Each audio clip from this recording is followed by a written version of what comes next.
semuanya, ini dari Kampus Ketika. Di sini kami akan mereview tentang hasil dari bacaan yang telah diberikan oleh dosen kami. Untuk review pertama akan dibacakan oleh Adinda Bella Susana Damaledo. Kebalik namanya.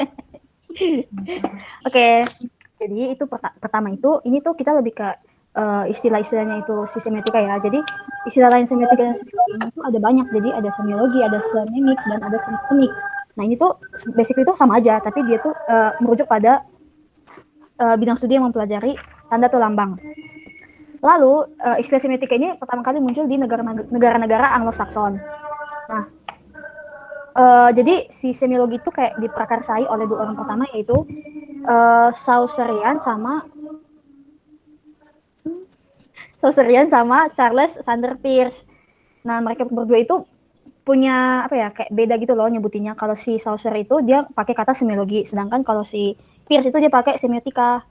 Nah, sebenarnya itu sama aja, cuman perbedaannya itu cuman kalau si semiologi itu digunakan di negara Eropa, kalau si semiotika itu pakai di negara-negara yang menggunakan bahasa Inggris. Lalu, kalau si definisi dari Chaucer ini, dia itu semiologi itu merupakan sebuah ilmu yang mengkaji kehidupan tanda-tanda di tengah masyarakat. Kalau si Peirce itu kurang lebih sama, cuman dia itu mengatakan kalau kayak lebih menyinggung bahasa itu sebagai sistem tanda yang paling fundamental bagi manusia. Tapi pada tahun 1969 di Paris, akhirnya kayak ada asosiasi gitu, mereka berembuk buat pakai satu istilah aja, yaitu semiotika. Lanjut. Nah, semiotika itu berasal dari bahasa Yunani, di mana itu semion yang artinya tanda, atau seme yang artinya penafsiran. Menurut Lachte, semiotika adalah suatu metode untuk mengkaji tanda. Tanda adalah perangkat pakai untuk mencari jalan di dunia ini, atau bagaimana manusia memaknai hal-hal di dunia ini. Di sini, makna itu tidak bisa disamakan oleh mengkomunikasikan. Lalu, semiotika juga adalah teori tentang tanda penandaan. Untuk lebih jelasnya, semiotika menjelaskan semua bentuk komunikasi melalui tanda. Nah, tanda-tanda adalah basis dari komunikasi, itu menurut Little John. Manusia bisa berkomunikasi dengan sesama melalui tanda-tanda. Di sini, semiotika dibagi menjadi dua macam, yaitu ada kajian semiotika komunikasi dan ada kajian semiotika signifikasi. Di mana semiotika komunikasi itu menekankan pada produksi tanda-tanda, yang salah satu diantaranya mempunyai link dalam komunikasi. Yang pertama ada pengirim, yang kedua ada penerima, yang ketiga ada pesan, yang keempat ada saluran komunikasi tersebut, dan yang kelima adalah acuan hal yang dibicarain. Itu poin pertama, semiotika komunikasi. Lalu untuk poin kedua itu ada semiotika signifikasi. Tidak dipersoalkan adanya tujuan dari komunikasi itu. Di sini yang lebih ditekankan adalah segi pemahaman suatu tanda atau proses kognisi si penerima tanda itu yang lebih diperhatikan. Lalu, tanda yang biasa diketahui adalah hal-hal yang menunjuk pada hal lain. Jika diterapkan pada huruf, contohnya seperti ini. Tanda-tanda itu menunjukkan tentang adanya hal lain. Kayak misalkan ada asap, itu tandanya ada api. Nah, jika diterapkan pada huruf, kata, atau kalimat, sebenarnya tanda itu tidak memiliki arti atau tidak memiliki makna. Penanda itulah yang membuat suatu tanda itu memiliki arti dan memiliki makna. Dengan menghubungkan tanda-tanda tersebut, terciptalah makna dan terciptalah arti dari sebuah tanda. Selanjutnya akan dijelaskan oleh Anastasia Andrea.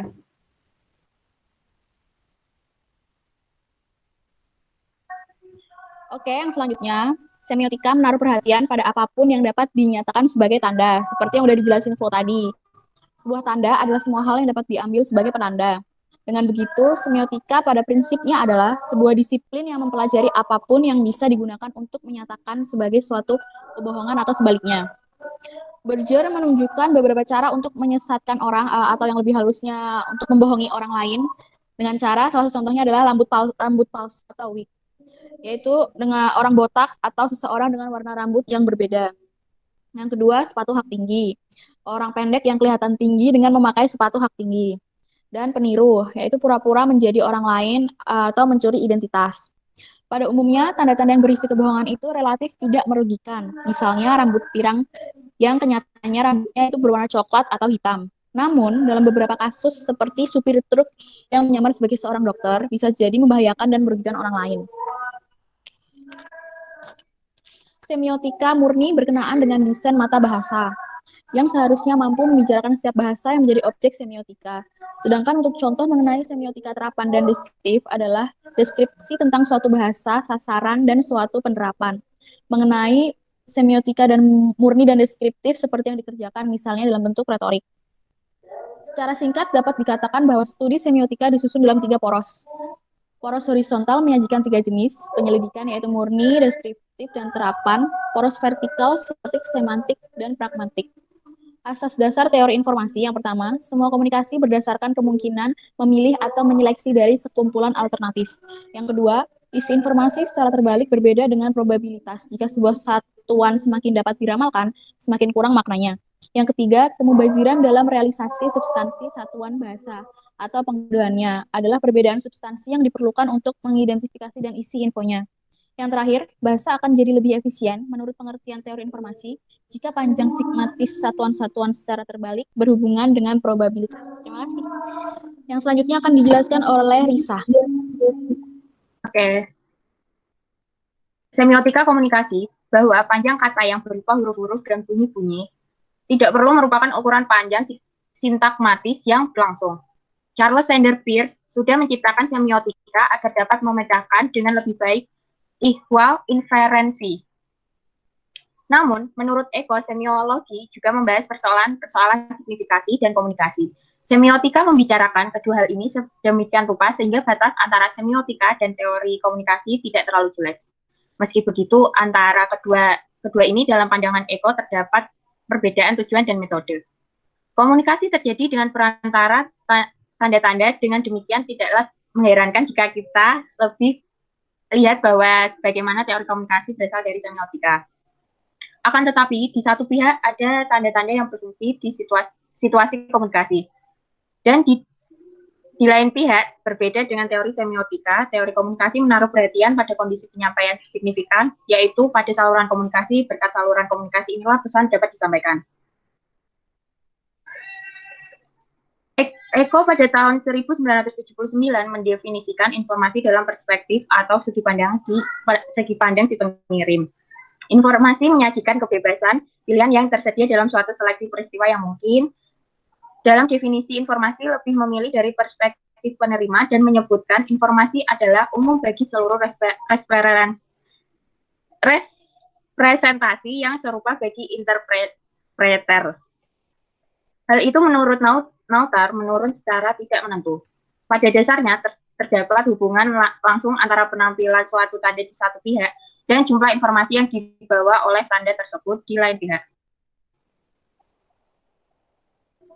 Semakin mungkin penampilan suatu sarana informasi tertentu, semakin lebih kecil jumlah informasi yang dihasilkan. Konsep ini secara sosiokultural diterapkan oleh Van Dijk. Visser mendasarkan bahwa keragaman ini tidak perlu merupakan pencerminan dari perspektif yang berbeda. Dalam kenyataannya, istilah informasi dapat dipakai untuk menunjukkan ketiga buah variasi yang dibahas dalam perspektif yang sama. Karena itu, mungkin uraian yang dikemukakan Visser lebih bersifat pembahasan tiga buah konsep yang terpisah. Kesemuanya memiliki label yang sama. Barangkali kata Visser, penggunaan istilah informasi yang non-ilmiah yang paling khas adalah untuk menunjukkan fakta atau data yang dapat diperoleh secara tindak komunikasi.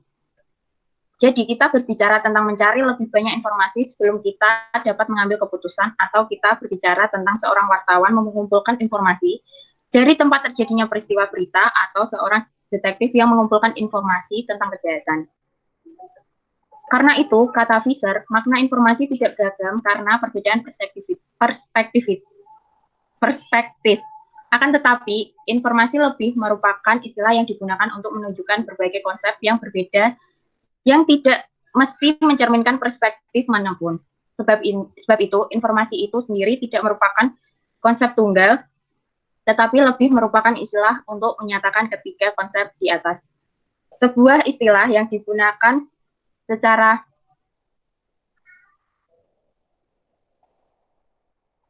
menyatakan setidak-tidaknya tiga konsep. Sudah, Kak?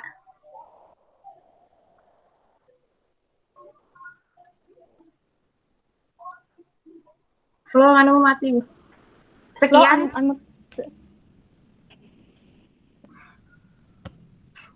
Flow unmute. Ya, itu review dari kelompok kami, kelompok G. Terima kasih. Dah.